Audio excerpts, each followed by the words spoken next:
하나님의 말씀은 갈라디아서 6장입니다. 7절, 8절. 스스로 속이지 말라.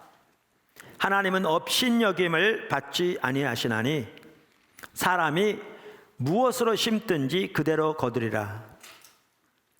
자기의 육체를 위하여 심는 자는 육체로부터 썩어질 것을 거두고 성령을 위하여 심는 자는 성령으로부터 영생을 거두느니라. 아멘. 오늘은 부활주일입니다.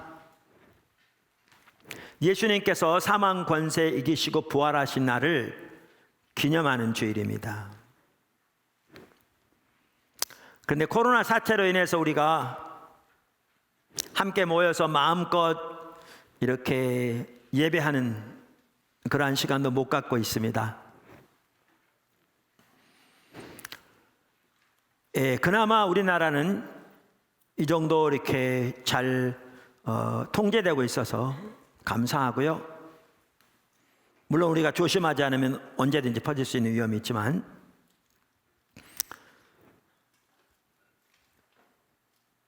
그래서 오늘 이렇게 부활절을 통해서 이렇게 하나님의 말씀을 살펴보기 원하는데, 일반적인 부활절 메시지가 아닌 메시지를 살펴보려고 합니다. 그래서 본문도 일반적으로 부활절 구절이 아니죠.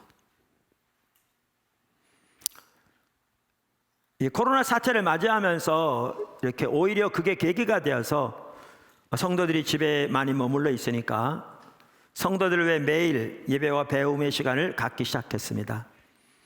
한 달 전부터 남짓.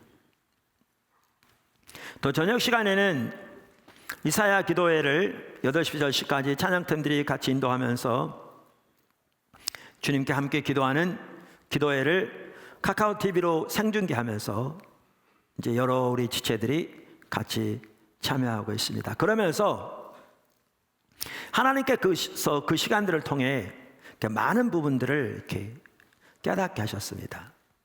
보게 하시고, 특별히 지난 주간 고난 주간 특별 기도회를 가지면서 한편으로는 우리 포도나무 교회 지체들 중 상당수가 처해 있는 영적인 상황을 우리에게도 선명히 보게 하시고, 그 상황에서 우리가 어떻게 사실 하나님의 길로 돌이켜야 할지 강력하게 우리에게 촉구하시는 바가 저는 분명히 있다고 생각합니다. 그래서 그 부분을 나누려고 합니다.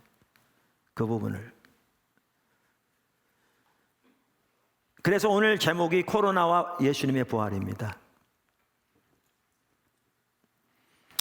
근데 한편으로는 제가 이렇게 기도회, 매일 기도회 같이 인도하면서 또 지난 주간에 고난 주간 특별 기도회를 통해서 계속 인도하면서 이렇게 저렇게 나눴지만, 어떤 부분은 반복적으로 여러 번 나눴지만 주일날 다시 이 부분을 살펴보는 이유는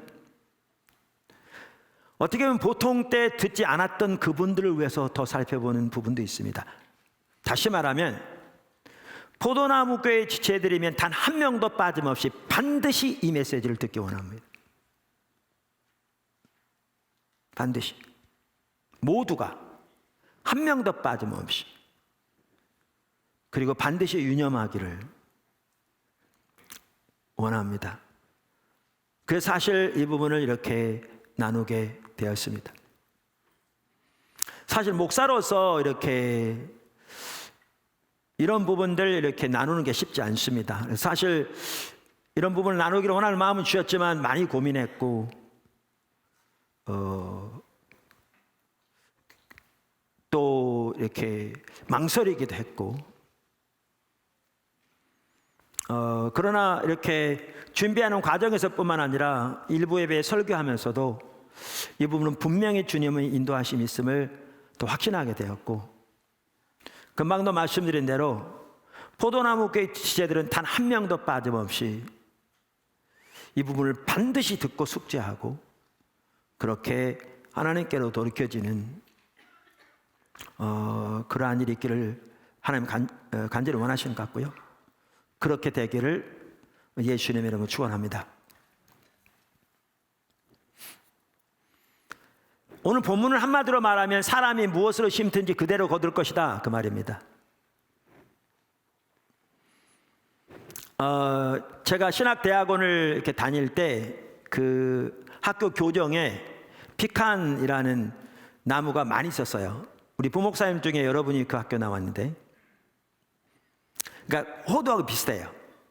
속을 이렇게 까보면 더 비슷합니다. 근데 겉모습은 달라요.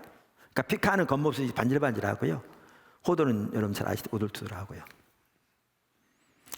나무가 많이 있어서 열매가 맺을 때면 그냥 얼마든지 학생들이 주워 먹도록 했습니다. 뭐 시장에 팔기도 하지만.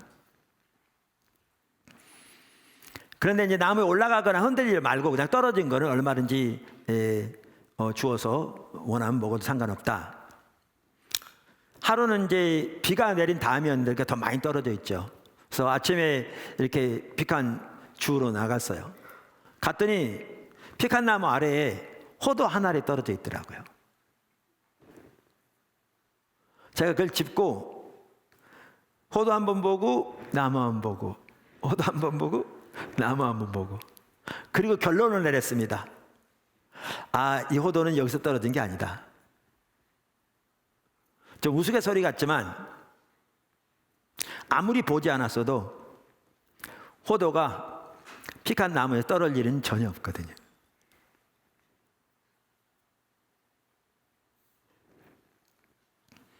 하나님께서 천지를 창조하시고 만드신 법칙 중에 하나가 성경에 보면 심고 거두는 법칙입니다. 이것은 천지가 존재하는 한 그대로 존재할 거라고 성경은 기록하고 있고요. 그 중에 하나가 반드시 심는 대로 거둔다는 겁니다. 그러니까 심지 않고 거둔 일도 없을 것이고, 콩을 심었는데 팥을 거둘 일도 없을 거라, 그 말입니다. 자, 그래서 이렇게 하나님께서 이 법칙을 만드셨기 때문에 반드시 심는 대로 거두게 돼 있는데, 그래서 오늘 성경을 자세히 보시면 뭐를 볼 수가 있느냐 하면 심지 않으면서 거둘 거라고 생각하는 것이나, 혹은 예를 들면 팥을 심어놓고 콩을 거둘 것이라고 생각하는 것은 하나는 자기 스스로를 속이는 것이다, 이렇게 말합니다. 우리가 다른 사람에게 속임을 당해도 정말 억울한데, 자기가 자기 자신에게 속임을 당하는 자기 기만은 얼마나 더 어리석은 것입니까? 그런데 그렇게 생각하고 믿는 것은 자기 자신을 속이는 것이다. 더 나아가 성경에 보면 그렇게 생각하는 것은 하나님을 업신여기는 것이다, 이렇게 말합니다. 이전 성경에는 하나님을 만홀히 여기는 것이라고 표현되어 있었죠. 영어 NIV 성경 옛날 거 보니까 하나님은 조롱을 받지 아니하시나니 이렇게 말함으로써 그렇게 생각하는 것은 하나님을 조롱하는 것이라고 말하고 있습니다. 왜냐하면 그 하나님께서 반드시 심고 거둔 대로 되리라는 법칙을 만드셨기 때문에 그렇습니다. 그러면서 오늘 성경에 보면 우리 성도들의 삶이 두 종류가 있는데, 하나는 육체를 위하여 심는 삶이고 그 결과는 육체로부터 썩어질 것을 거둘 것이고, 또 다른 하나는 성령을 위하여 심는 삶인데 그 삶은 성령으로부터 영생을 거둘 것이라고 말합니다. 자, 그래서 이 부분을 우리가 살펴보므로 코로나 시대를 지나면서 특별히 우리 포도나무 교회가 어떠한 자리에 서야 할 것을 하나님이 원하시는지 이 부분을 집중적으로 살펴봤으면 좋겠습니다. 첫째, 육체를 위해 심는다는 말의 의미. 육체를 위해 심는다는 말의 의미. 이 말을 잘 볼 수 있는 구절이 사도 바울이 불신자들의 삶에 대해서 말하고 있는 에베소서 2장 1절에서 3절입니다. 우리가 여러 번 살펴본 구절이죠. 그는 허물과 죄로 죽었던 너희를 살리셨도다. 그때 허물과 죄로 죽었던 때 그러니까 이방인으로서 하나님을 모를 때 그 말이죠. 너희는 그 가운데서 허물과 죄 가운데서 행하여 이 세상 풍조를 따르고 공중의 권세 잡은 자를 따랐으니 곧 지금 불순종의 아들들 가운데 역사하는 영이라. 전에는 우리도 다 그 가운데서 우리 육체의 욕심을 따라 지내며 육체와 마음에 원하는 것을 하여 다른 이들과 같이 본질상 진노의 자녀였더니. 그래서 이 삶의 특징이 뭐냐? 핵심적인 것이 육체의 욕심을 따라 행하며 육체와 마음이 원하는 대로 사는 것이라고 말합니다. 여기에 육체는 타락한 육신의 본성을 말합니다. 타락한 육신의 본성. 그러니까 하나님을 모르는 불신자들의 삶의 특징이 뭐냐? 가장 핵심적인 특징이 타락한 육신의 본성을 따라 사는 거죠. 육체와 그 타락한 육신의 본성의 마음이 원하는 대로 사는 것. 이것은 곧 세상의 풍조를 따르는 삶입니다. 왜냐하면 하나님을 떠난 인류가 다 이렇게 살고 있기 때문에, 이것이 세상의 풍습이기 때문에 그렇습니다. 물론 하나님께서 인간을 창조하실 때 하나님의 형상으로 창조하셨고요, 인간이 타락함으로 인간 안에 있는 하나님의 형상이 파괴되었지만 완전히 파괴된 것은 아니잖아요. 일부 남아있기도 하죠. 거기다가 안 믿는 사람에게까지 주시는 하나님의 일반 은총이 있습니다. 그래서 그 부분에 대해서는 지금 여기서 안 다루고 있습니다. 시간이 길어지기 때문에. 그런데 일반적으로 보편적으로 하나님을 떠난 인류가 살아가는 삶의 방식이 타락한 육신의 본성을 따라 사는 것입니다. 타락한 육신의 그 본성과 마음이 원하는 대로 사는 것이죠. 다 그렇게 살아갑니다. 그것이 세상의 풍조입니다. 그리고 그 배후에는 우리가 여러 번 살펴본 대로 사탄이 있다, 이렇게 성경은 말합니다. 사탄의 존재를 인정하건 안 하건 타락한 육신의 본성과 마음이 원하는 대로 살아가는 삶은 결국 사탄의 통치 아래 있는 삶이요, 그 결과는 하나님의 진노가 머물러 있는 삶이요, 영원한 사망이 머물러 있는 삶이다, 이렇게 말하고 있죠. 이것이 성경에 말하는 불신자들의 삶입니다. 그런데 예수를 믿은 하나님의 백성들이 하나님의 백성이 된 다음에도 동일하게 살아가는 것을 오늘 성경은 육신을 위해 심는 것이라고 표현합니다. 육신을 위해 심는 것이라고 표현합니다. 성경에 보면 신구약 시대 모두 하나님의 백성들이 타락하면 불신자들과 똑같은 삶을 살았습니다. 정확하게 에베소서 2장 1절에서 3절이 말하는 그 삶을 살았습니다. 그래서 우리가 예배에 대해 살펴보면서, 특별히 타락한 예배에 대해서 살펴보면서 예레미야 시대를 많이 살펴보았는데, 예레미야 시대에 대해서 그들은 하나님의 백성이었음에도 불구하고 그들의 삶에 대해서 예레미야 7장 23절 24절 이렇게 말합니다. 오직 내가 이것을 그들에게 명령하여 이르기를 너희는 내 목소리를 들으라, 내 목소리를 청종하라. 하나님 하신 말씀이죠. 그리하면 나는 너희 하나님이 되겠고 너희는 내 백성이 되리라. 너희는 내가 명령한 모든 길로 걸어가라. 내가 명령한 내 길로 행하라, 그 말이죠. 우리는 인생 여정이라고 그러잖아요. 그러니까 인생길을 살아가는 것을 사람이 길을 가는 걸로 많이 표현하거든요, 우리나라에서. 근데 이스라엘이 정확하게 그렇습니다. 그래서 여기에 보면 하나님의 모든 길로 걸어가라, 그 말은 인생의 삶에서 하나님의 길로 행하라, 그 뜻입니다. 그리하면 복을 얻으려 하였으나 24절 그들이 순종하지 아니하며 귀를 기울이지도 아니하며 자신들의 악한 마음의 꾀와 완악한 대로 행하여 그 등을 내게로 돌리고 그 얼굴을 향하지 아니하였으며. 그러니까 예레미야 시대만 하더라도 나름대로 종교적인 의식은 매우 많았고, 이미 살펴본 대로 하나님께 대한 종교적인 헌신은 많았을지 모르지만 그들의 삶은 정확하게 에베소서 2장이 말하는 것처럼 타락한 육신의 본성과 그 본성과 마음이 육체와 마음이 원하는 대로 살았다 이렇게 말합니다. 그들의 삶은 그러니까 철저하게 하나님을 떠난 상태죠. 그러니까 그 삶을 두고 그들은 나름대로 많은 기도를 드렸고 많은 종교적인 의식을 드렸지만 많은 예배를 드렸지만 하나님은 그들이 등을 내게로 돌렸다, 얼굴을 향치 않았다 이렇게 표현하고 있습니다.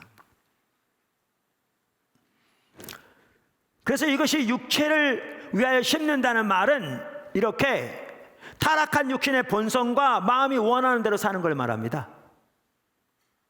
자기 목적을 위해 자기 방식대로 자기 자원으로 사는 것이죠. 자기중심적인 삶.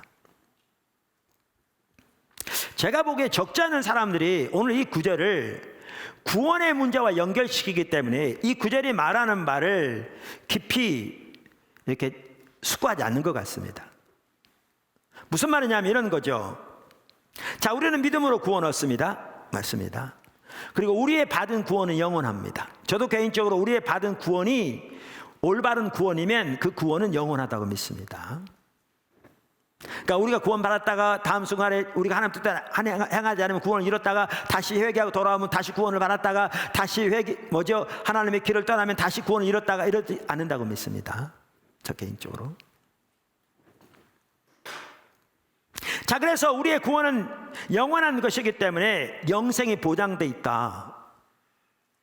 그런데 여기에 보시면 뭐라고 그러냐면 육체를 위하여 심는 자는 육체로부터 썩어질 것을 거두고 성령을 위하여 심는 자는 성령으로부터 영생을 거둔다고 이렇게 돼 있으니까 적지 않은 사람들이 이 구절을 이해할 때 불신자와 성도의 삶을 구분하고 있는 것으로 이해하는 거죠. 그러니까 육체로부터 썩어질 것을 거둔다는 이 말은 불신자에게나 해당되는 말이지 우리 믿는 사람들에게는 구체적으로 해당되지 않는다고 생각하니까 이 말에 대해서 별로 귀를 안 기울이는 거죠.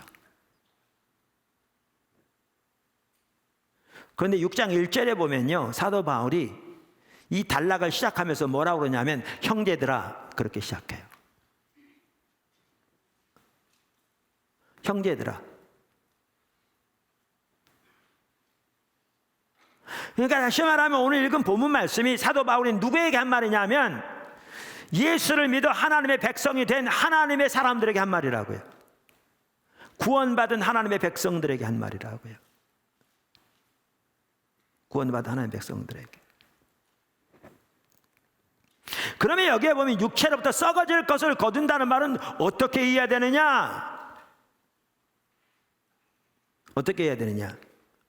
우리가 이 구절을 저는 이해하려면 이렇게 이해하면 훨씬 쉽다고 생각합니다. 다른 구절을 보면 더 볼 수 있는데요. 우리가 이미 살펴본 대로 신명기 30장에 보면 하나님께서 한쪽에는 생명과 복을 두시고 다른 쪽에는 사망과 화를 두셨다고 하시면서 너희와 너희 자손이 살기 위하여 생명을 택하라 그랬어요. 하나님의 백성들에게 하신 말씀이에요. 이 생명은 그러면서 하나님이 우리의 생명이다 여러 번 살펴봤잖아요. 이번에도. 그러면서 거기 하나님의 생명을 택하는 길, 우리 신앙의 본질을 말하죠. 하나님의 친밀한 교제 가운데서 하나님의 존재를 사랑하고 하나님의 말씀을 지키고 하나님의 길로 향하며 하나님의 목소리를 청종하는 삶. 이렇게 하나님을 택하면 하나님 우리와 함께 하시는 거죠. 그럼 그분이 우리의 생명이고 복이시기 때문에 우리의 삶 속에 하나님의 살아있는 실제적인 생명의 역사가 넘치는 거죠. 우리를 보호하시고 우리를 지키시고 우리의 길을 인도하시고 하나님께 친밀한 교제 가운데서 하나님의 뜻과 의정을 우리에게 알리시고 우리의 필요를 공급하시고 등 성경에서 하나님이 하나님의 백성들을 위해서 하신다고 하는 그 모든 일들이 실질적으로 우리 가운데 나타나는 거죠. 하나님의 약속이 성취되고 등등. 이게 생명이고 복인 거죠. 이게 샬롬이고 평강이고. 근데 우리가 이 신앙의 본질에 떠나면, 다시 말할까 신명기 30장만 하더라도 그 사람에 떠나면 종교적인 의식인 사람들이 있을지라도 예레미야가 정확하게 예레미야 시대에 떠났죠. 이 사람에 떠나 아까 말씀드린 대로 하나님의 길을 따라 행하지 않고 자기 마음의 강팍한 대로 완악한 대로 행했다 그랬잖아요. 신약 성경의 표현을 들자면 타락한 육체와 마음이 원하는 대로 살았다 그 말이잖아요. 이게 하나님 버린 거죠. 그 결과가 뭡니까? 사망과 저주인 거죠. 실제로 삶 속에 하나님의 살아있는 역사가 함께하지 않는 거죠. 영적인 억압이 가득하고 오히려 사탄의 열매들이 가득한 거죠. 육체의 열매들만. 육체의 열매들만. 하나님 이렇게 말씀하시는 거죠. 하나님은 속임을 당하는 분이 아니야. 사람이 무엇으로 심든지 반드시 그대로 거둘 텐데 너희가 육체를 위하여 심으면 그 육체로부터 썩어질 것을 거둘 것이야 그 말입니다. 지금 말씀드린 대로 구원은 받을지 모르지만 예수를 진정으로 믿었다면 부끄러운 구원을 받게 될 것이고 그리고 그 앞에 설 때 정말 부끄러움이 있겠죠. 하나님 앞에서. 물론 예수를 믿는다고 하면서도 그 삶의 패턴 전체가 살아가는 일상 전체가 그저 육체를 위하여 사는 것이라면 그 사람 진정으로 구원받는 사람은 아니겠죠. 요한일서에 의하면.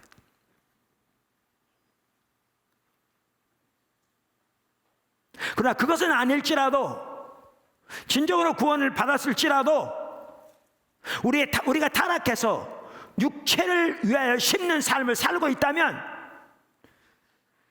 우리가 거둘 것은 육체로부터 썩어질 것밖에 거둘 게 없겠죠. 우리의 삶에서. 우리의 삶에서.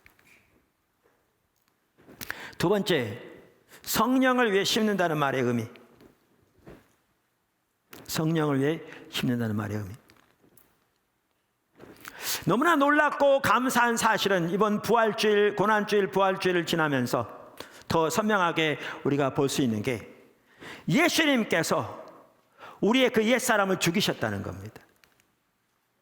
우리가 더 이상 에베소서 2장 1절에 3절이 말하는 그 하나님을 모르던 불신자의 삶을 살지 않도록 그 삶에서 근본적으로 승리하도록 그 삶을 근본적으로 이길 수 있도록 우리의 옛사람을 타락한 육신의 본성을 입은 우리의 옛사람을 십자가 위에서 죽이셨다는 겁니다. 죽이셨다는 겁니다. 로마서 6장이 그걸 잘 말해줍니다. 무릇 그리스도 예수 합하여 침례를 받은 우리는 여기 세례 혹은 침례 성경이 말하는 올바른 형태는 침례니까요. 자, 그런데 이건 단순한 의식을 말하는 게 아니고 성경 전체를 보면 믿음이 전제된 것을 말합니다. 예수를 믿는 믿음이. 그래서 우리가 예수를 믿음으로 구원을 받고 그 믿음의 구원의 증표로 침례를 받는 거죠. 자, 그 전체를 포함합니다. 무릇 그리스도 예수 합하여 침례를 받은 우리는 그의 죽으심과 합하여 침례를 받은 줄을 알지 못하느냐. 그러므로 우리가 그의 죽으심과 합하여 침례를 받음으로 그와 함께 장사되었나니 이는 아버지의 영광으로 그리스도를 죽은 자 가운데서 살리심과 같이 우리로 또한 새 생명 가운데서 행하게 하려 함이라. 새 생명 가운데서 행하게 하려 함이라. 만일 우리가 그의 죽으심과 같은 모양으로 연합한 자가 되었으면 또한 그의 부활과 같은 모양으로 연합한 자도 되리라. 우리가 알거니와 우리의 옛사람이 타락한 육신의 본성의 지배를 받는 우리의 옛사람이 예수와 함께 십자가에 못 박힌 것은 죄의 몸이 죽어 다시는 우리가 죄에게 종노릇 아니하려 함이니 이는 죽은 자가 죄에서 벗어나 의롭다함을 얻었습니다. 우리가 고난주간 기도하면서 우리가 드렸던 찬양 중에 하나가 그거였잖아요. 십자가 그 위에 나 죽었네. 그 사랑 내 속에 강같이 흐르네. 그러니까 어떤 분은 생각하기를 아니 십자가에서 예수님이 돌아가셨지 어떻게 내가 죽었냐 그렇게 말할지 모르는데 예수님이 십자가에 못 박혀 돌아가실 때 그 하나님의 능력으로, 그 예수님의 십자가의 능력으로 우리의 옛사람을 예수님과 함께 거기에 못 박아 죽이셨죠. 뭐 하기 위해서요? 에베소 2장 1절에서 3절이 말하는 하나님을 떠난 하나님의 진노 아래에 있는 노인 삶에서 벗어나 자유케 되어 새 생명 안에서 하나님과 동행하는 삶을 살도록 하기 위해서 그렇게 하신 것이죠. 너무나 놀라운 승리고, 너무나 놀라운 은혜고, 너무나 하나님께 감사할 일이지요. 이렇게 우리의 옛사람을 십자가에서 못 박아 죽이셨을 뿐만 아니라 하나님께서 하나님의 영인 성령을 우리 안에 주셨습니다. 즉 하나님이 오신 것입니다. 성령은 삼위일체 하나님이시니까요. 우리 안에.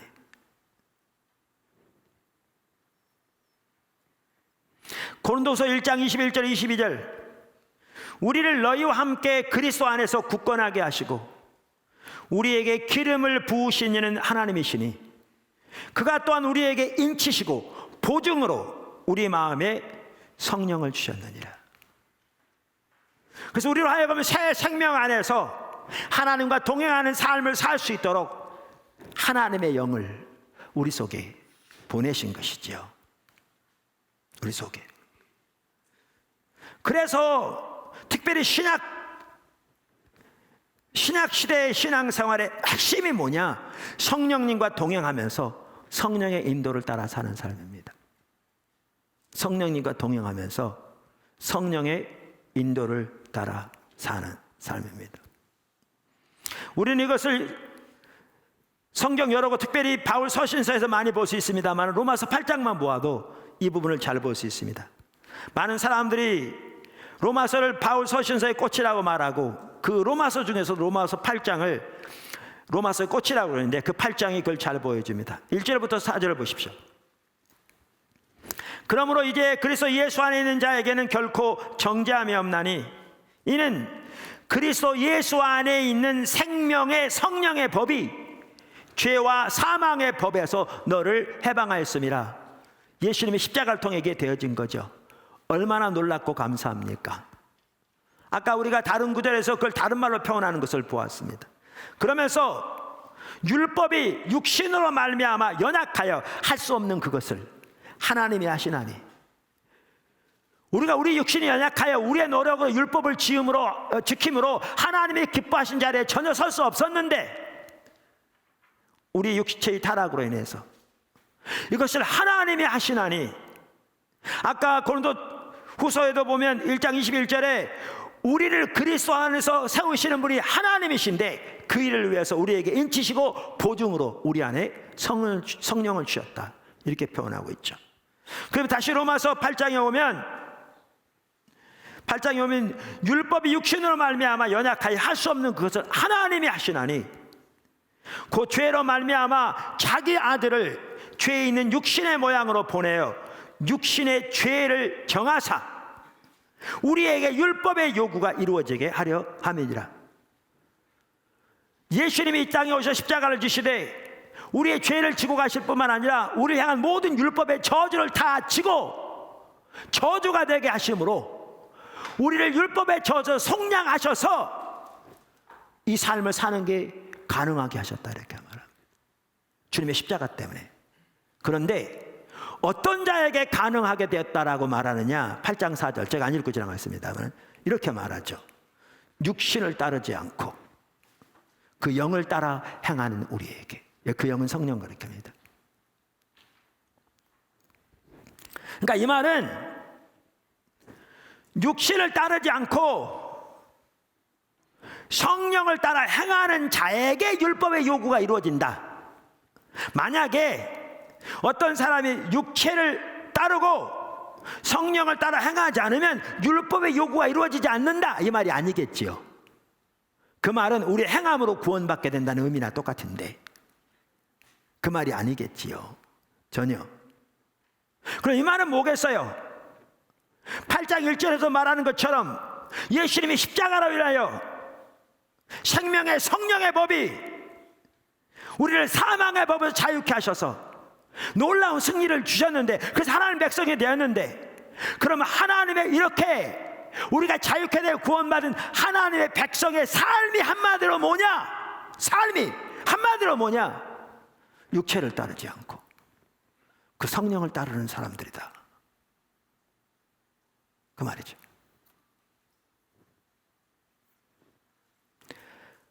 예수님의 십자가로 인하여서 율법의 저주 자유케 되어 하나님의 자녀가 된 신약시대 언약의 백성의 삶이 한마디로 어떤 삶이냐? 단 한마디로 육체를 따르지 않고 그 영을 따르는 자들이다, 그 말이잖아요. 그 영을 따르는 자들이다, 성령을 따르는 자들이다. 로마서 8장 14절도 마찬가지입니다. 무릇 하나님의 영으로 인도함을 받는 사람은 곧 하나님의 아들이라. 너희는 다시 무서워하는 종의 영을 받지 아니하고 양자의 영을 받았으므로 우리가 아바 아버지라고 부르짖느니라. 우리가 예수님의 십자가로 인해서 믿음으로 구원을 받아 하나님의 자녀가 되었잖아요. 그래서 하나님께서 양자의 영을, 성령이시죠, 성령이 다른 이름입니다, 양자의 영을 우리에게 주셔서 하나님을 아바 아버지라 부르게 하신다고요. 그분이 우리의 아바 아버지가 되시고 우리가 그분의 아들이 된 거죠. 여자도 아들, 남자도 신부. 성적인 면을 말하는 게 아니니까. 그런데 여기 보시면 그 하나님의 자녀의 삶의 특징을 한마디로 뭐라고 말합니까? 자녀의 특징을 한마디로 하나님의 영으로 인도함을 받는 사람은 하나님의 아들이라. 이것도 마찬가지입니다. 그러면 이것도 바꿔 말하면 육신을 따라 살지 않고 하나님의 영을 따라 인도함을 받는 사람이라야만이 하나님의 아들이라, 그 말이 아니겠죠. 그러면 우리가 행함으로 구원 얻는다는 얘기잖아요. 만약에 그렇게 이해한다면 아까 갈라디아서에 보면 형제들아, 그러면서 형제들, 예수 믿는 하나님의 백성들에게 말했는데 너희가 무엇으로 심든지 그대로 거둘 것이라. 육체를 위해 심은 자는 육체로 썩어질 것을 거둘 거라고 하는데 이 말을 하면 전혀 안 맞죠. 왜냐하면 예수 믿는 사람에게 한 말이거든요. 그러면 이 말도 우리가 이렇게 하나님의 영, 성령으로 인도함을 받아야 하나님의 아들이 된다는 말이기보다 성경 전체를 볼 때 우리는 믿음으로 구원을 받아 하나님의 아들이 되었고, 그래서 하나님께서 우리에게 양자의 영을 주셔서 하나님을 아버지라 부르게 하셨는데, 이렇게 하나님의 아들 된 성도들의 삶의 특징, 성도들의 특징, 하나님의 아들의 핵심적인 특징을 뭐라고 말하느냐? 하나님의 영의 인도를 받는 자들이라고 말하죠.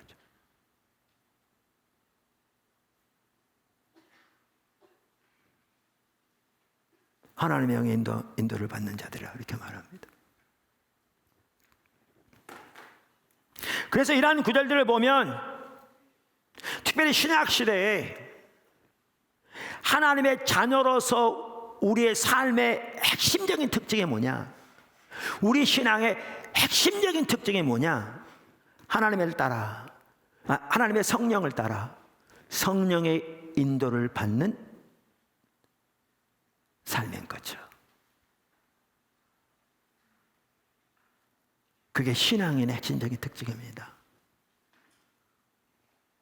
자, 그러면서 이제 그러면 성령과 동행하는 삶에 대해서 그럼 보다 구체적으로 우리에게 말하고 있는 구절이 어딘가? 갈라디아서 5장 16절에서 25절입니다. 잘 아는 구절입니다.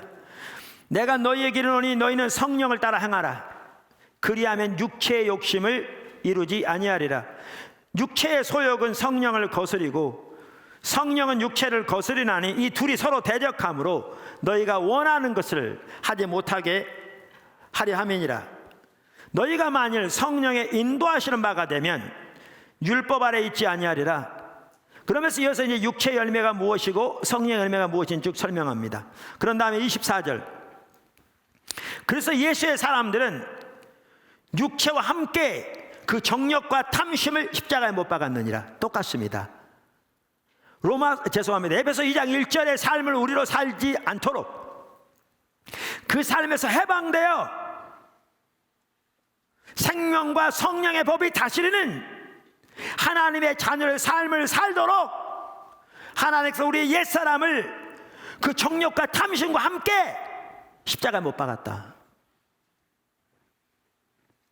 그러면서 25절에 만일 우리가 성령으로 살면 성령을 행할지니, 이렇게 우리가 그 육체를 따르는 삶에서 벗어났으니 하나님이 예수님이 십자가를 통해 그 삶을 멸하셨으니 성령을 따라 살라고 말하면서 여기는 성령과 동행하는 삶을 네 가지 단어로 표현합니다. 네 가지 단어로. 성령을 따라 행하라 16절에, 18절에 보면 만일 성령의 인도하시는 바가 되면, 그 다음에 25절에 성령으로 살면 성령으로 행할지니. 여기 행하다 그 말은 아까도 말씀드린 대로 삶을 살아가는 걸 말합니다. 근데 현재형입니다. 지속적으로 그렇게 사는 것을 말합니다. 그러면서 과거에도 여러 차례 말씀드렸습니다마는 미 남친네 교단 학자들이 쓴 주석 시리즈 같은데 더 뉴 아메리칸 바이블 카멘터리 주석에 보면 닥터 T 조지가 갈라디아 주석을 달면서 이 구절에 대해서 이 성령의 인도함, 성령과 동행하는 삶, 이 네 가지 용어를 종합적으로 말하면서 이렇게 표현합니다. 바울의 용어에서 성령 안에서 걷다 혹은 성령에 의해 인도함을 받는다는 말은 성령이 가시는 곳에 가고 성령의 음성을 듣고 그분의 뜻을 분별하며 그분의 인도를 따르는 것을 말한다. 정말 잘 표현했습니다. 제가 다시 읽어보겠습니다. 바울의 용어에서 성령 안에서 걷다, 성령에 의해 인도함을 받는다는 말은 성령이 가시는 곳에 가고 성령의 음성을 듣고 그분의 뜻을 분별하며 그분의 인도를 따르는 것을 말한다. 그러니까 우리 신앙은 철저하게 말씀에 기초한 삶이니까 하나님의 말씀에 기초해서 이렇게 성령과 동행하는 삶이 우리 신앙생활입니다.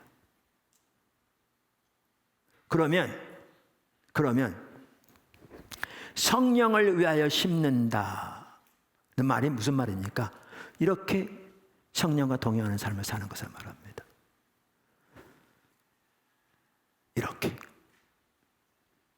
이렇게 성령과 동행하는 삶을 사는 사람들은 육체를 위해 심는 사람과는 생각하는 것부터가 다릅니다.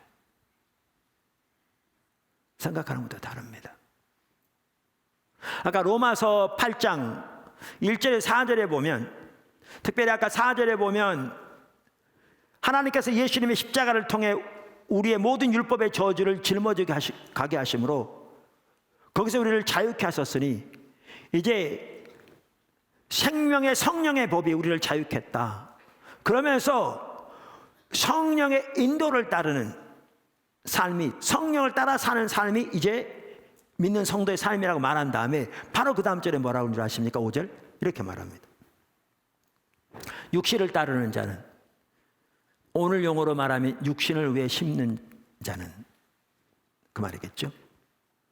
육신의 일을, 영을 따르는 자는, 성령과 동행하는 자는, 성령의 인도함을 받는 자는 성령의 일을 생각하나니, 여기 영은 성령을 가리킵니다. 육신의 생각은 사망이요 영의 생각은 생명과 평안이니라. 보십시오. 사망이 육체로부터 썩어질 것을 건다는 게 그 뜻입니다. 이 땅에 하나님의 백성으로 살아갈지 모르지만 사망과 저주라고 하나님께서 신명기 3장에서 말한 바로 그 사명인 거죠. 육체의 열매만 가득한 거죠. 육체의 열매. 반면에 성령의 생각은 생명과 평안이라. 내가 너희 앞에 생명과 복을 두었다. 생명을 택하라고 하는데 그 하나님 생명이 넘치는 걸 말하는 거죠. 영혼은 하늘나라의 상급은 말할 것도 없거니와. 그러면서 이렇게 말합니다. 육신의 생각은 하나님과 원수가 되나니 이는 하나님의 법에 굴복하지 않을 뿐 아니라 할 수도 없습니다. 육신에 있는 자들은 하나님을 기쁘시게 할 수 없느니라. 이 구절은요, 가장 먼저는 불신자들의 삶을 표현한 겁니다. 분명하게. 근데 더 나아가서 예수를 믿으면 자동적으로 이게 안 된다. 천만의 말씀이죠. 그럼 예수를 믿기만 모든 게 자동적으로 해결됩니까? 그럼 왜 오늘날 성도들이 그렇게 많이 육신을 위해 살고 있습니까? 우리들이? 왜 우리들이 예수를 믿으면서도 불신자들의 삶을 그대로 살고 있냐고요? 왜 육체를 위해 살고 있냐고요? 그러니까 이 구절이 가장 먼저는 불신자들에게 해당하는 말이기도 하지만 당연히 예수를 믿는 성도들도 육신을 따라 살면, 육신을 위해서 심는 삶을 살면 이렇게 되는 거죠. 그러면 생각과 사고부터가 육신의 일에 있는 거죠. 관심이 육신의 일에 있는 거죠. 성령의 일에 있는 것이 아니라 육신의 일에 있는 거죠. 제가 왜 이 부분을 나누냐면 코로나 사태를 맞이하면서 우리가 주님을 찾다 보니까 포도나무교회 너무나 많은 성도들이, 특별히 리더들이 육신을 위해 사는 자가 너무 많은 거죠. 육신의 생각대로 사는 자가 너무 많은 거죠. 거기서 그 강팍한 가운데 돌이키지 않는 자들이 너무나 많은 거죠. 돌이키라고 말하면 오히려 반발하는 자들이 적지 않은 거죠.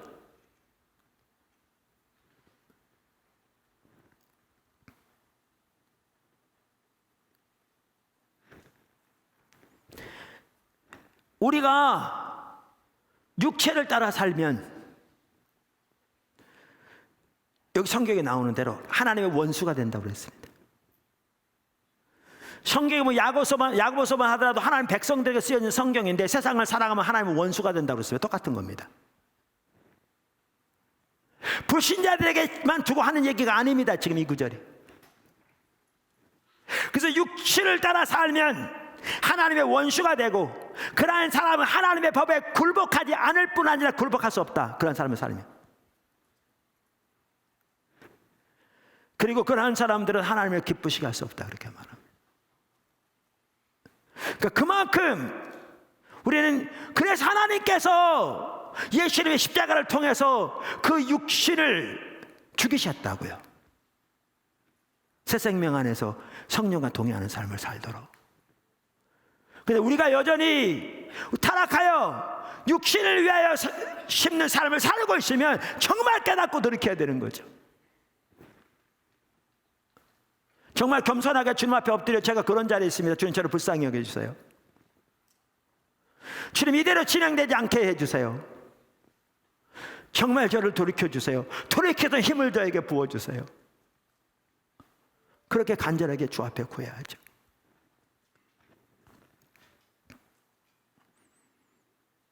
자, 그러면서 오늘 성경에 보면 성령을 위해 살면 성령으로부터 영생을 거둔다고 그랬습니다. 이 영생을 거둔다는 말이 영원한 생명만을 말하지 않습니다. 그걸 포함하겠지만 그렇게 생각하니까 이 말이 전혀 이해가 안 되는 거죠. 어떤 학자가 그랬다고 그랬잖아요. 우리 제가 이름도 여러 번 거론했는데, 그분이 요한복음과 요한일서에 나오는 영생은 죽어서 누리는 그 영원한 생명을 말하는 게 아니라 그것도 포함하겠지만 보다 근본적으로 이 땅에서 누리는 구원의 축복을 말한다. 이 사도 바울의 이 구절도 그렇게 이해하면 정확하게 이해가 되는 거죠. 아까 그것을 다른 말로 뭐라고 표현해요? 생명과 평안이라고 얘기하잖아요. 하나님의 생명이 우리 가운데 함께하는 거죠. 우리의 삶의 모든 부분에 하나님의 통치라는 질서가 있는 거죠. 안정이 있고 하나님의 은혜가 넘치고 하나님의 임재가 함께 하시고 하나님의 뜻이 이루어지고, 당연히 성령과 동행함으로 하나님의 뜻을 깨닫고 하나님의 성령의 음성을 듣고 이 시대를 향한 하나님의 목적을 깨닫고 그 일에 기꺼이 동참함으로 수많은 열매가 맺혀지죠. 요한복음 15장에 열매 맺는 삶. 그래서 하나님께 영광이 드려지고, 당연히 그 나라에 설 때에 정말 많은 상급이 있겠죠. 영원한 생명은 은혜로 누릴 뿐 아니라.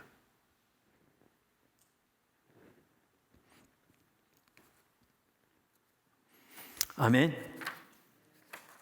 자, 세 번째, 예수님 안에 있으면 죽음도 유익합니다. 이렇게 성령과 동행하면 죽음도 유익합니다. 예수님 안에 없으면 죽음은 그저 죽음을 따름입니다.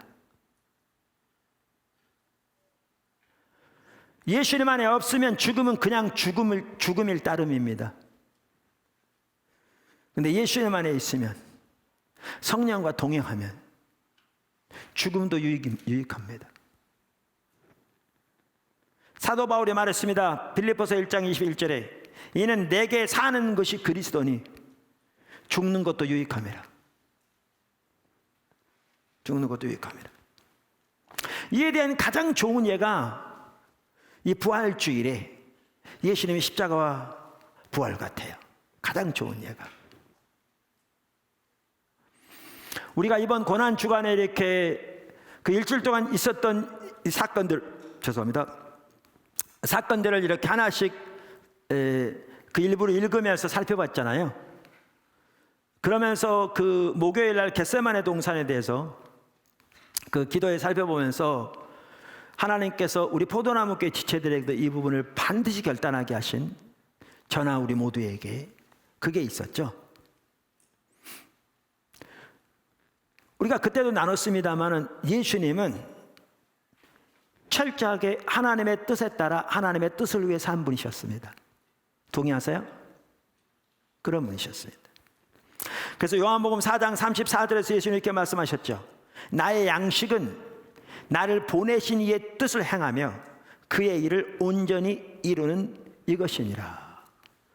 그러니까 하나님의 뜻을 행하고 그것을 온전히 이루는 것을 양식으로 하셨습니다. 밥으로, 식사로. 로마서 15장 3절 상반절, 그리스도께서 자기를 기쁘게 하지 아니하셨나니. 요한복음 6장 38절 예수님께서 말씀하십니다. 내가 하늘에서 내려온 것은 내 뜻을 행하려 함이 아니요 나를 보내신 이의 뜻을 행하려 함이니라. 이분이 예수님입니다.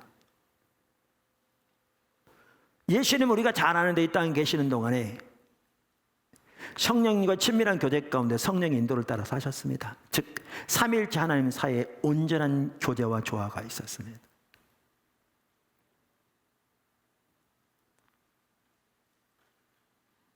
그러면서 예수님은 철저하게 하나님의 뜻을 위해서 하셨습니다. 그리고 하나님의 뜻을 따라서 하셨습니다. 그것을 양식으로 하셨습니다. 근데 그 예수님도 십자가를 앞두고 많은 고민을 하게 됩니다. 이게 전혀 쉬운 일이 아닌 거죠. 그게 겟세마네 동산에 대한 기록에 나와 있습니다. 거기에 보면 예수님이 얼마나 그 십자가의 죽음 앞에서 고뇌하셨는지가 기록되어 있습니다. 예수님은 온전한 하나님이시지만 이 땅에 계실 때 온전한 인간으로 오셨으니까요.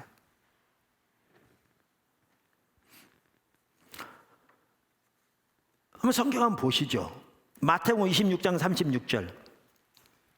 이에 예수께서 제자들과 함께 겟세마네라는 곳에 이르러 제자들에게 이르시되 내가 저기 가서 기도할 동안에 너희는 여기 앉아 있으라 하시고 베드로와 세베대의 두 아들을 데리고 가실새 요한과 야고보죠. 고민하여 슬퍼하사 이에 말씀하시되 내 마음이 너무 고민하여 죽게 되었으니. 그러니까 고민하고 그러니까 스트레스가 쌓이고 정말 이렇게 정신적인 압박이 있는 거죠. 얼만큼 큰 정신적인 압박이 있었느냐, 죽을 만큼. 또 슬퍼했다 이렇게 나옵니다. 죽게 되었으니 너희는 여기 머물러 있으라. 나와 함께 깨어 있으라. 예수님이요 얼마나 힘들었으면 자기 제자들에게 제발 좀 같이 깨어서 좀 기도 좀 해달라. 1시간 기도하고 나서 와서 좋은 걸 보시고 또다시 부탁하시고. 여러분 성경에 예수님이 자기를 위해서 해달라고 제자들에게 부탁한 기록 보셨습니까? 별로 없습니다. 근데 얼마나 힘들었으면, 얼마나 정신적인 압박이 컸으면 제자들에게까지 그렇게까지 부탁했겠어요. 뿐만 아니라 그 예수님이 기도하신 모습을 보면 땀방울이 핏방울이 될 만큼 그렇게 기도하셨잖아요. 그만큼 정신적인 압박 심했던 걸 볼 수 있습니다. 여기 보시면 고민에 죽게 됐다고 말할 만큼. 마가복음 14장 33절 이렇게 말합니다. 베드로와 야고보와 요한을 데리고 가실새 심히 놀라시며 슬퍼하사, 우리말에 놀라시며 그랬는데요, 영어 NIV 성경에 보니까 뭐라고 됐냐면 deeply distressed 이렇게 돼 있어요. 심히 괴로웠다 그 말이죠. 심히 괴로웠다. 정신적인 압박이 너무 컸다, 이렇게 표현할 수 있겠죠.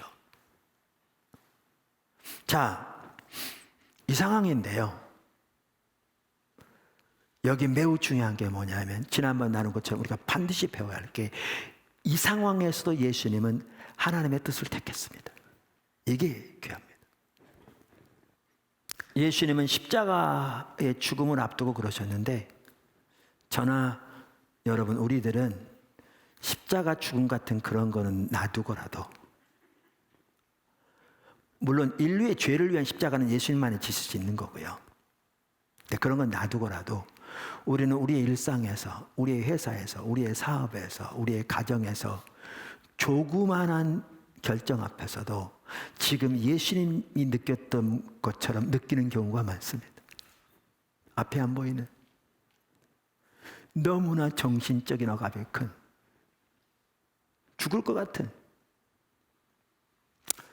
근데 우리가 여기서 배워야 할 게 그겁니다. 예수님은 그 상황에서도 하나님의 뜻을 택했습니다. 하나님의 뜻을.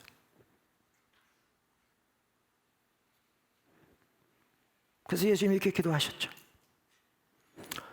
마태복음 26장 39절, 조금 나아가서 얼굴을 땅에 대시고 엎드려 기도하여 이르시되, 내 아버지여, 만일 할만하시거든, 가실 수 있으면, 그 뜻입니다. 이 잔을 내게서 지나가게 하옵소서. 그러나 나의 원대로 마옵시고 아버지의 원대로 하옵소서. 이 상황에서도 하나님의 뜻을 택하셨습니다. 그분은 성령을 위해 심는 분이셨기 때문에요. 이 표현으로 말하면 그분은 육체를 위해 심는 분이 아니었으니까요.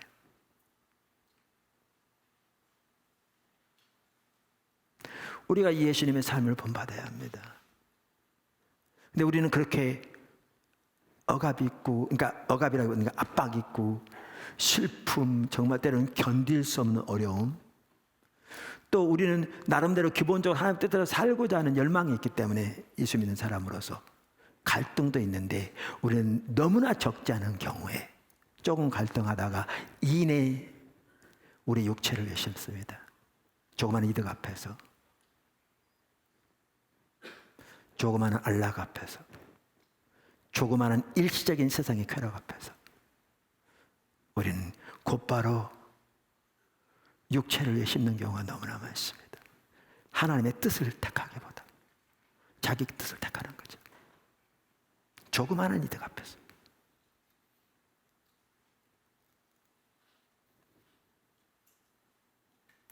근데 이런 부분, 그러니까 하나님을 사랑하면 순종하게 돼 있잖아요. 순종과 사랑은 분리될 수 없거든요. 그런데 순종에서부터, 하나님의 뜻을 택하는 것부터, 우리 포도나무교회 지체들이 새로 시작하는 마음으로 우리의 삶에서 하나하나 올바로 해가기를 강력하게 원하시는 거죠. 우리가 육체를 위해 심는 삶이 익숙해져 버리면, 그래서 하나님의 뜻보다 내 뜻, 내 생각, 내 입지를 위하여 심는 것이 익숙해지면 나중에는 죄책감도 사라질 뿐만 아니라 그렇게 하는 게 당연하게 돼버리고, 하나님께 동의하는 삶은 머릿속에 그저 잠시 있다가 스쳐 지나가 버리는 그저 간단한 열망이라고 그럴까, 아니면 뭐 순간적인 어떤 그 양심의 가책이라 그럴까 그렇게 지나가 버리고 우리는 여전히 불순종의 삶을 습관적으로 살아가면서 그러면서 종교적 의식만 남은 이건 뭘 의미하느냐 우리의 마음이 그만큼 강팍해진 것을 말하는 거죠. 굳어버린. 근데 적지 않은 포도나무께 성도들이 지금 이 상태에 있는 거죠. 아니면 아니라고 그러십시오. 근데 우리가 기도하면서 그 부분을 반복적으로 보이셨습니다. 저에게는. 저부터 시작해서 우리들이 심각하게 상태에 있는 것을.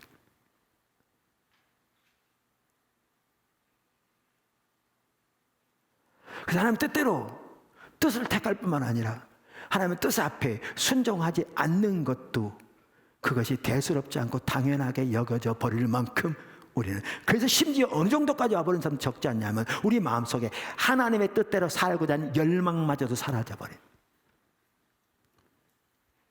상당히 오래전에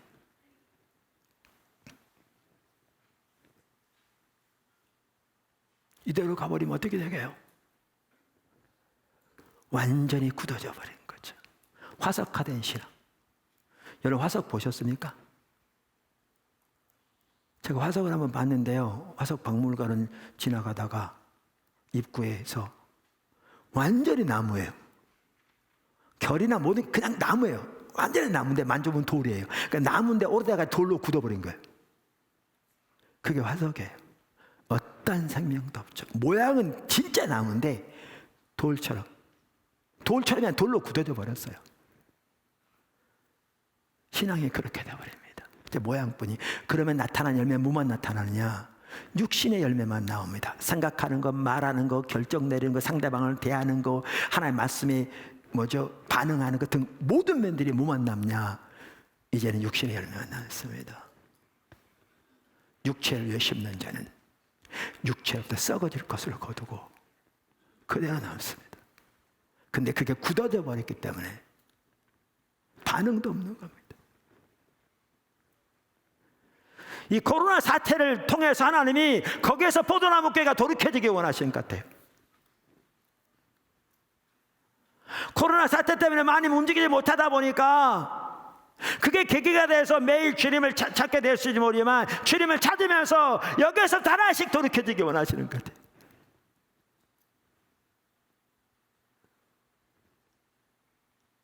뭐부터? 이제 순종하는 삶으로 새롭게 하는 거죠. 그러려면 예수님은 십자가의 죽음 앞에서나 그렇게 고민했는데 우리는 이거와는 비교도 안 될 만큼 작은 것 앞에서도 예수님이 느꼈던 것과 똑같이 그렇게 갈등하고 힘들고 그러면서 우리는 조금 갈등하다 이미 이내 곧 자기 육체를 심는 자리로 곧바로 돌아가 버리는데 그게 습관이 돼 버리는데 이거 말고 하나님을 택하는 하나님의 뜻을 택하는 것부터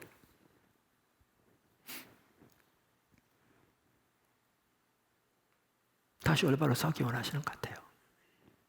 왜냐하면 하나님을 사랑하는 것과 하나님께 순종하는 건 분리되지 않습니다. 성경이 여러 곳에 말하고 있습니다. 근데 우리는 이 예수님의 삶에서 더 배울 게 있다니까요. 우리 지난 목요일 날 살펴본 것처럼 이렇게 예수님은 그 십자가의 그러한 이 죽음 앞에서 이 갈등뿐만 아니라 갈등이라고 그러니까 할까 말까 이런 거보다는 제가 보기엔 주님의 뜻은 분명한데 이 앞에서의 그 정신의 압박과 그 죽게 될 만큼 말한 만큼 이란 그 어려움 어떻게 보면 갈등이라고 볼 수도 있겠죠. 근데 그 상황에서도 하나님의 뜻을 택할 뿐만 아니라 여기서 우리가 반드시 배워야 할 중요한 게 있습니다. 그게 뭐냐 하면 예수님은 이 삶을 살아갈 수 있는 다시 말하면 하나님의 뜻에 순종할 수 있는 능력을 하늘로부터 공급받았습니다. 기도를 통해. 이게 반드시 우리가 배워야 합니다. 무슨 말이냐? 아까 말한 대로 겟세마네 동산의 기도를 시작할 때는 예수님이 이렇게 시작하십니다. 오죽 힘들었으면 제자들에게까지 같이 깨어있자고 부탁할 만큼 그런 분이 아닌데 1시간 동안 간절히 기도하고 와서는 자고 있습니다. 다시 깨워서 같이 기도하자고 깨어있으라고 가서 또 간절히 1시간 기도하십니다. 1시간 써있기 때문에 이제 그렇게 보는 거죠. 돌아와서 또 자고 있습니다. 가서 세 번째 가서 1시간 기도하셨습니다. 그리고 오십니다. 근데 세 번째 기도하고 오실 때에는 처음 기도를 시작할 때와는 모습이 완전히 달라져 있습니다. 그 슬픔, 그 정신적인 압박, 죽게 해달 많고 심한 고민한다는 그 모든 것은 전혀 찾아볼 수가 없습니다. 하나님의 뜻에 당당하게 담대히 서시는 모습만 나옵니다. 모습만 나옵니다. 여러분 마태복음 26장 51절부터 보시면 제자들 세 번째 깨워서 이제 일어나라 가자 나를 잡으러 온 자들이 왔다. 이거부터 그렇지만 51절부터 보시면 예수와 함께 있던 자 중에 하나가 잡으러 오니까 그 대제사장에게서 종들이 가룟 유다가 앞장서서 오니까 제자 중 하나가 손을 펴 칼을 빼어 대제사장의 종을 쳐 그 귀를 떨어뜨리니, 그러니까 이게 나중에 베드로라고 나옵니다. 다른 곳에 보면. 근데 사실 귀를 친 게 아니고 칼로 쳤는데 귀가 맞았겠죠. 근데 예수님은 그 귀를 치유해 주시면서 하신 말씀입니다. 예수께서 내 칼을 도로 칼집에 꽂으라. 칼을 가지는 자는 다 칼로 망하느니라. 너는 내가 내 아버지께 구하여 지금 12군단 더 되는 천사를 보내시게 할 수 없을 줄로 아느냐. 여러분 로마 군대 어마어마한 군대였잖아요. 수많은 적들에게 정말 공포의 대상인 한 군단이 한 6,000명 됐답니다. 성경에 보면 천사 한 명이 뭐죠? 하루아침에 아말렉 군대인가요? 18만 5천 명 쳐 죽였잖아요. 근데 12군단의 천사를 동원해 보십시오. 어떻게 되겠나? 이렇게 말합니다. 너는 내 아버지께 구하여 지금 12군단 더 되는 천사를 보내시게 할 수 없는 줄로 아느냐. 내가 만일 그렇게 하면 이런 일이 있으리라 한 성경이 어떻게 이루어지겠느냐 하시더라. 그때 예수께서 무리에게 말씀하시되 너희가 강도를 잡는 것 같이 칼과 몽치를 가지고 나를 잡으러 나왔느냐. 내가 날마다 성전에서 가르쳤으니 너희가 나를 잡지 아니하였도다. 여러분 보십시오. 처음에 기도를 시작할 때 그 슬픔, 죽게 되었다고 말한 정신적인 압박 찾아볼 수 없습니다. 찾아볼 수 없습니다. 완전히 다른 모습입니다. 이거 뭘 보십니까 여기서? 땀방울이 핏방울이 되도록 하나님 앞에 그 부르짖고 간구한 그 기도를 통해서 예수님은 그 상황에서도 하나님의 뜻을 택하셨을 뿐만 아니라 그 하나님의 뜻대로 향할 수 있는 능력을 하늘로부터 공급받았습니다. 이게 우리 모두가 배워야 합니다. 하나님의 뜻을 택하는 것만 가지고 부족합니다. 우리에게는 우리의 힘과 결단만 가지고 하나님의 뜻을 행할 능력이 없습니다. 특별히 그 뜻이 쉽게 우리의 힘으로 간단히 할 수 있는 한두 이런 게 아닐 경우에 그 대부분의 경우 하나님의 뜻은 그렇지 않습니다.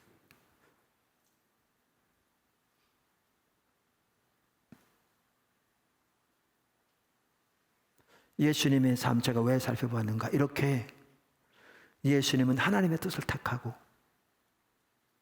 그 뜻을 행할 수 있는 능력을 기도를 통해 하나님과의 교제를 통해 하나님께로부터 공급받았는데 그렇게 해서 하나님의 뜻을 따라 예수님이 십자가에 자신을 내어주셨습니다. 그랬더니 그 죽음이 가져온 열매는 너무너무 놀라웠습니다. 죽음의 권세가 파해지고 죄의 세력이 멸하여지며 인류의 죄가 구속되고 우리를 향한 율법의 저주가 다 속량되었으며 사탄의 머리가 깨어졌습니다. 몇 가지만 언급해도. 그리고 예수님만 하더라도 우리가 잘 아는 대로 우리의 부활의 첫 열매가 되셨고 그래서 예수님 안에 우리들이 그 예수님처럼 부활의 육을 가지고 부활하게 될 것이고 예수님만 하더라도 빌립보서 2장 5절에 말씀한 것처럼 너희 안에 이 마음을 품으라. 곧 그리스도 예수의 마음이니 그는 근본 하나님의 본체시나 하나님과 동등됨을 취할 것으로 여기지 아니하시고 오히려 자기를 비워 종의 형체를 가지사 사람들과 같이 되셨고 사람의 모양으로 나타나사 자기를 낮추시고 죽기까지 복종하셨으니 복종이란 말이 무슨 말입니까? 하나님의 뜻에 순종했단 말이죠. 하나님의 뜻에 복종하셨으니 그 십자가의 죽으심이라. 이러므로 하나님이 그를 지극히 높여 모든 이름 위에 뛰어난 이름을 주사 하늘에 있는 자들과 땅에 있는 자들과 땅 아래에 있는 자들로 모든 무릎을 예수의 이름에 꿇게 하고 하시고 모든 입으로 예수 그리스도를 주라 시인하여 하나님 아버지께 영광을 돌리게 하셨느니라. 성령을 위에 심는 삶에는, 성령과 동행하는 삶에는 죽음도 유익입니다. 어마어마한 결과를 가져옵니다. 순교자들의 죽음도 그랬고 반드시 육신적인 죽음뿐만 아니라 우리의 삶에서 죽음으로 표현되는 우리의 옛사람이 죽어지고 주님의 뜻에 굴복되질 때 그 하나하나가 유익입니다. 하나님의 귀한 열매들을 맺게 하는 것이지요. 자, 네 번째, 이게 사실 나누고자 하는 겁니다. 핵심입니다. 코로나와 예수님의 부활. 오늘 주보에 보시면 오늘 제목이 코로나와 예수님 부활입니다. 작년에 중국 우한에서 시작된 코로나19 사태. 중국의 통계는 많은 전문가들도 안 믿듯이 저도 개인적으로 믿지 않습니다. 얼마나 죽었는지 얼마나 많은 사람이 걸렸는지 도저히 알 수가 없는 거죠. 지금 통계도 저는 개인적으로 전혀 안 믿습니다. 전혀 안 믿습니다. 그런데 그렇게 시작해서 지금 전 세계가 죽음과 죽음의 공포 앞에 있습니다. 아까 우리 기도 시간에도 같이 기도했습니다만은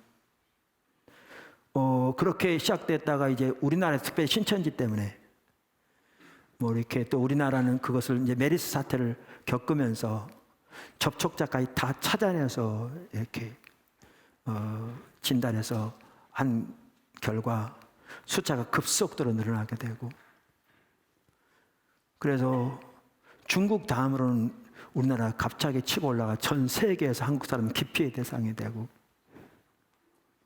한국 사람들은 이렇게 들어오지 못하도록 차단의 대상이 되는 그런 일이 있었죠. 감사하게도 그러한 상황 가운데 하나님께서 신천지의 실체 자체를 전 국민에게 드러내셔서 지금도 계속 드러내게 계셔서 너무나 감사하고 이게 그대로 지나갔더라면 이 나라 어떻게 됐을까 생각하면 정부 요직에 이르기까지 뒤에서 신천지의 검은 마수가 그렇게 사람들을 미혹해서 했더라면 이 나라 진짜 큰일 날 뻔했다 싶은데 신천지를 하나님이 직접적으로 보내신 건 전혀 아니겠지만 그걸 통해서도 하나님께서 역사하셔서 인류의 주관자이신 하나님께서 그런 신천지 실체를 드러내셔서 너무 감사하죠. 우리나라는 그렇게 하면서 이제 잡혀가기 시작해서 지금 어느덧 안정권에 들어오고 그러면서 30명 이하로 그것도 외국에서 들어오는 사람들 확진된 거 외에는 우리나라 자체적으로 이렇게 발생하는 경우는 숫자가 더 작은 그런 상황이 있다 보니까 대구 지역이나 그 수많은 사람들의 생명을 잃은 그 요양병원에 근무했거나 근처에 있는 분들은 그걸 느꼈겠지만 수도권이나 우리들은 오늘날 그러한 사실을 잘 모르지만 세계는 지금 정말 심각한 가운데 있습니다. 이것이 우리나라에서 이제 그 다음에 퍼지게 된 게 뭐 제가 여기서 그런 얘기를 할 필요가 없을 만큼 여러분이 더 잘 아시듯이 이태리로 가게 되었고 그 부유한 지역인데도 이태리 내에서 퍼지기 시작하면 걷잡을 수 없이 퍼져가 돼서 사망자를 다 처리하지 못할 만큼 군용 트럭으로 다른 지역으로 사망자를 옮겨갈 만큼 지금도 수백 명씩 매일 사망자가 나타나는 하루에 막 1000명씩 이상씩 사망자가 매일 나타나는 그게 스페인과 합창돼서 동일한 일이 나게 되었고, 두 나라는 좀 나아진 것 같지만 또 다시 좀 그러기도 하고, 이게 왔다 갔다 하는 사이에 이제는 영국 매일 1000명이 사망자가 나올 만큼 급속도로 확산되어지고, 프랑스, 영국 못지않게 심각하게 되어지고 있고, 그래서 유럽이 전체에 퍼지게 되고, 그때부터 많은 전문가들이 미국이 다음 타겟이 될 거라고 하는데, 저는 그 당시 미국은 전혀 그런 기미가 안 보일 때 좀 웃긴 얘기다 속으로 그랬는데, 지금은 아니나 다를까 세계 어느 나라보다 많은 사상자가 나오고 있는 그런 상태. 전문가들은 그 다음에 일본이 될 거라고 말하는데, 일본은 서서히 확대되기 시작하는. 얼마 전에 그 라인 앱으로 그 설문조사를 했는데, 일본은 나흘 이상 열이 지속되어야 진단을 받아줍니다. 카나다도 지금 우리 지역 초소가 있어서 늘 기도하고 있습니다만, 카나다도 매우 빠른 속도로 확장되고 있고 사망자도 많이 늘고 있는데, 카나다만 하더라도 나흘 이상 증상이 지속되고 가슴에 통증이 있어야 받아줄 만큼 병원에서 안 받아줍니다. 그런데도 이 속도입니다. 일본 조사했는데, 나흘 이상 열이 지속되고 있는 사람들 거기 설문조사 응한 사람한테 2만 명이 훨씬 넘는데 2만 7천 명 지금 현재.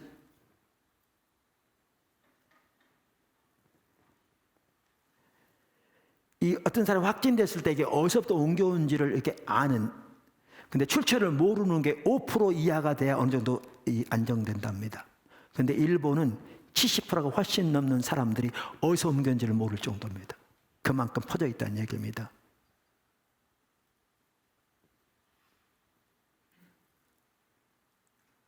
그러면서 이것이 이제 점점 남미나 아프리카 같은 데 퍼져가는 인도 같은 나라로. 왜냐하면 이런 나라는 가난한 지역이고 밀집돼 살며 의료시설이 너무나 열악하기 때문에 이건 정말 큰일이거든요. 그래서 우리가 아까 기도 시간에도 같이 기도했지만, 이런 상황에서 죽음이 하늘을 덮은 것 같은, 우리는 별로 못 느낄지 몰라도 전 세계적으로, 여기다가 이제는 나라들이 전체가 셧다운 되니까 경제가 1920년대에 있었던 대공황 이후로 가장 심각한, 어떤 사람은 금년 미국 경제는 마이너스 30%가 될 거라고 말하는데, 세계 경제 전체가 마이너스 성장될 거라고 말하는데, 그 규모가 얼마큼 될지 모르죠. 이 흑암 앞에 너무나 적지 않은 사람들이 두려워하고 떨고 무서워하고 때로는 공포 가운데 살아가고, 조심하셔야 합니다. 조심하셔야. 그런데 이 상황에서 우리는 이 말씀을 살펴보지 않을 수가 없는 거죠. 그래서 다른 건 다 놔두고라도 하나님께서 우리 포도나무교회 지체들에게 집중적으로 이 부분을 반복적으로 기도해 나가면서 보이신 게 그거였어요. 그 강팍한 불순종의 삶을 살면서도 그것이 당연한 것처럼 이미 굳어져 버린 화석처럼. 어떤 사람은 하나님의 뜻대로 살고자 열망 자체도 솔직히 없는 이 속에 이렇게 굳어져 버린 우리들, 이대로 가면 어떻게 됩니까? 끝이죠. 끝이에요. 모양만 무늬만 있고, 어느 시점인데 하나님 임재는 점점 더 거치고 육체로부터 썩어질 것만 거두는, 여기에서 우리가 10시 타임이건 저녁 시간이건 한 것처럼 집중적으로 주님을 찾는 자리에 나와서 다시 출발점부터, 예를 들면 순종이면 순종부터 하나님 뜻을 구하고, 이 강팍한 마음도 그렇습니다.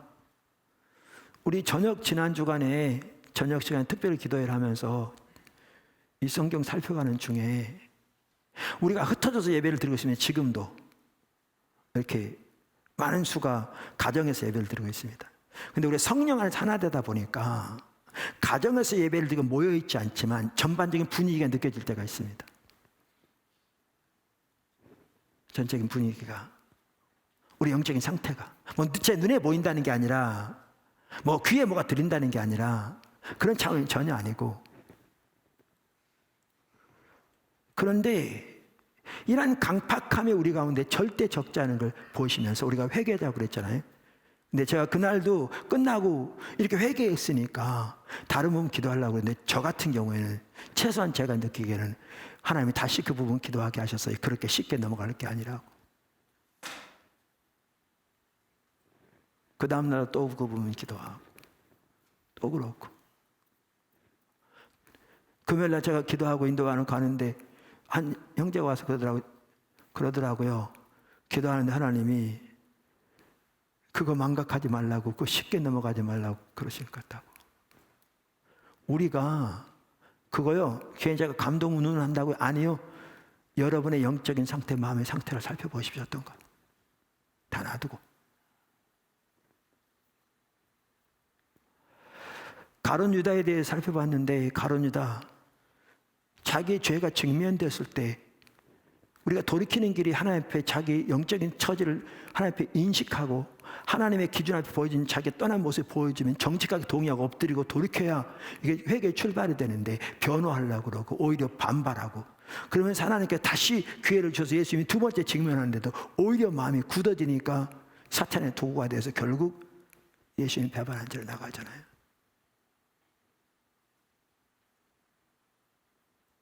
그러면서 이번 기회에 포도나무교회 모든 성도들이 그렇게 주님을 집중 찾음으로, 직장 다니면 저녁 시간에도, 직장 안 다니는 분들은 오전 시간이라도 매일 찾음으로 무엇보다 하나님이 강팍한 마음을 깨뜨려 주세요.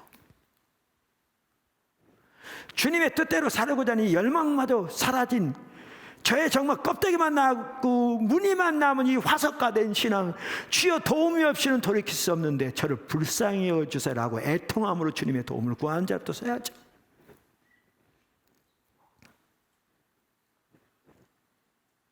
내 상태가 정직하게 그런 상태라고, 내가 마음이 너무나 굳어져 있다고, 내가 너무나 다스리려고 자기중심적인 삶이 익숙해져 있다고, 그걸 깨뜨려 달라고, 돌이켜 달라고, 은혜 보달라고 기도해야죠.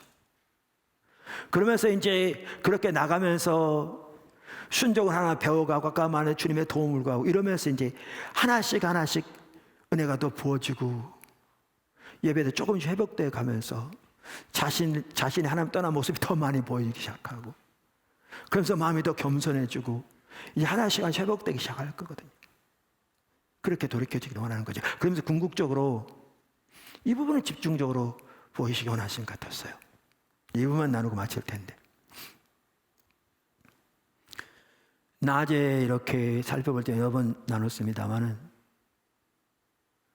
지난 주일날도 제가 언급한 것 같은데 일부 여름에 뭐 장마 때나 보면 그냥 검은 구름이 딱 덮으면 그러면 하늘이 전혀 안 보입니다. 낮인데도 어둡습니다. 깜깜합니다.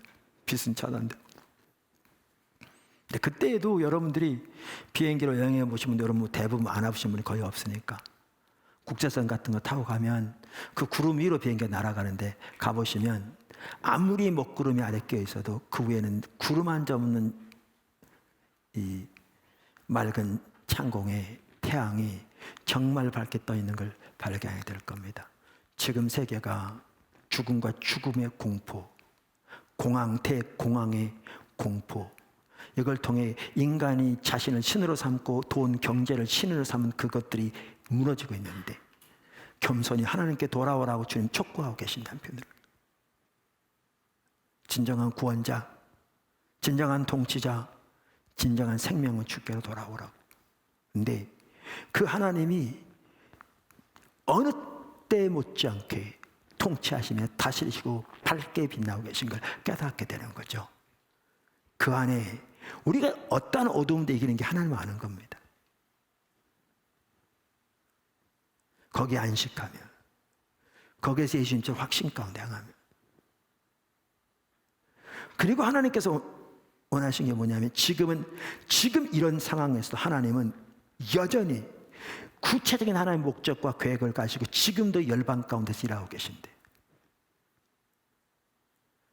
그 하나님의 행하심을 주시해보고 그 일에 동참하는 삶을 삶으로, 아까 성령의 인도를 따르는 삶, 성령을 내심는 삶으로 이 나라와 열방 가운데 하나님의 뜻이 놀랍게 이루어지는데 쓰임받기 원하시는 거죠. 예를 들면 일터, 비즈니스만 하더라도 경제가 어렵다고 다들 말하는 거 어렵습니다. 문제는 뭐냐면 그렇게 하나님을 찾는 가운데 이제는 하나님의 목적을 위해 하나님의 자원을 할 뿐만 아니라 하나님의 인도와 지혜를 따라 하도록 터가 잡히고 구조가 조정되어지고 삶이 조정되어져서 정말 하나님께 붙들림 받아 쓰임받는 자리로 세워지기 원하는 거죠.